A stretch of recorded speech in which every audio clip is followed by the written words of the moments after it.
Os fósseis nada mais são do que vestígios de animais e plantas. São organismos que viveram muito tempo e que foram preservados no processo de mineralização ou calcificação ao decorrer do tempo.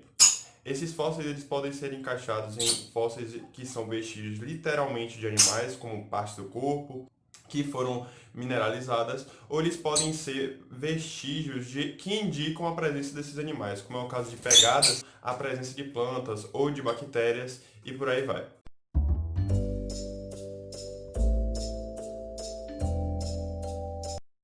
A importância dos fósseis é muito grande, porque muitas vezes, para a gente comprovar uma teoria científica, como o caso da evolução, a gente precisa de evidências que garantam a existência de outros animais que viveram antes de nós. Essa importância vai muito além de só comprovar a evolução, mas também de garantir no nosso entendimento sobre as grandes extinções e como é que os animais reagiram a esse tipo de mudança climática e ambiental.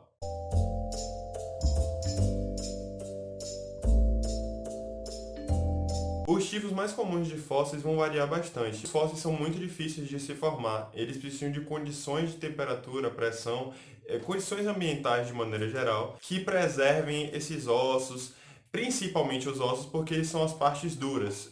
É muito raro você encontrar um fóssil que esteja com o material mole, seja pele, tecidos como órgãos e outras coisas. O mais comum de você achar são as partes duras, que são os ossos. No caso de artrópodes, por exemplo, o exoesqueleto e, por exemplo, algumas conchas também nos animais marinhos. Outra coisa bem importante também que vai definir se o fóssil é mais comum ou mais raro, vai depender também do período em que ele foi preservado. Se o animal ele tem, por exemplo, como os trilobitas, são animais muito antigos, muito remotos, eles vão estar em camadas inferiores, porque o processo de fossilização é basicamente um processo de sedimentação, de acúmulo de sedimentos. É onde a gente vai encontrar o maior número de fósseis, são regiões onde tem muito acúmulo de sedimentos, com bacias sedimentares de maneira geral. Então, partindo para o que é mais comum de se achar, a verdade é que são realmente vestígios. Não são, você nunca vai encontrar, quer dizer, é raro você encontrar um fóssil inteiro de um tiranossauro, por exemplo. Normalmente o que se encontram são partes da ossada que, em cruzamento com outros espécimes que foram encontrados, outras ossadas que foram encontradas, formam o entendimento do que os cientistas conseguem conceber sobre o animal. Então, muitas vezes, o dinossauro que você conhece, o animal que você conhece, a planta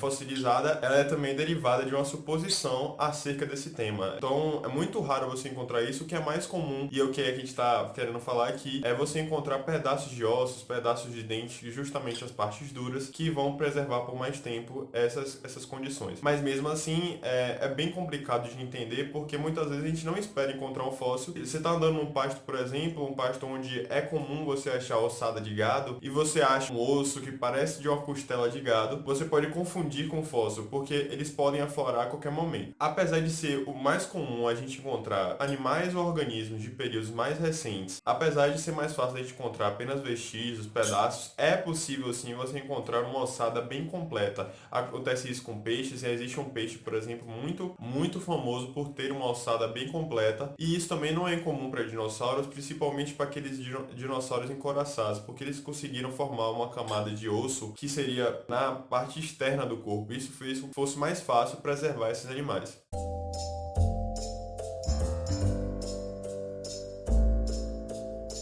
Os fósseis geralmente são encontrados em regiões de bacias sedimentares ou em locais em que há rochas sedimentares. Essas rochas sedimentares elas são provenientes do acúmulo de sedimentos que podem ser lama, areia e muitas outras coisas, argila, e que através desse acúmulo, agregando materiais, minerais e formando uma rocha dura, que hoje não dá para a gente definir como realmente lama ou areia em si. Mas essas rochas são a maior fonte de fósseis, então a sua pesquisa tem que ser em direção a isso. Os paleontólogos vão atrás de rochas sedimentares para encontrar os fósseis. Essa pesquisa ela é feita muito com o período em que você procura esse animal ou organismo que você está pesquisando. Então, se você quer, por exemplo, procurar um Tiranossauro Rex que viveu há 231 milhões de anos, o mais correto de você tentar procurar por ossadas desse animal é em rochas do período ou desse período ou um pouco mais à frente para tentar ver se você encontra essas ossadas. As grutas e cavernas são bem comuns também de achar esses vestígios, porque muitos animais podem ter tentado se abrigar lá dentro por conta de um desastre natural e acabado morrendo lá, e é um ambiente que favorece a deposição de sedimentos e, consequentemente, a fossilização. Então, esses locais são bem procurados pelos paleontólogos com a finalidade de achar fósseis mais facilmente. Mas mesmo assim é bem complicado de você achar uma ossada que realmente tenha todos os ossos do animal bem preservados.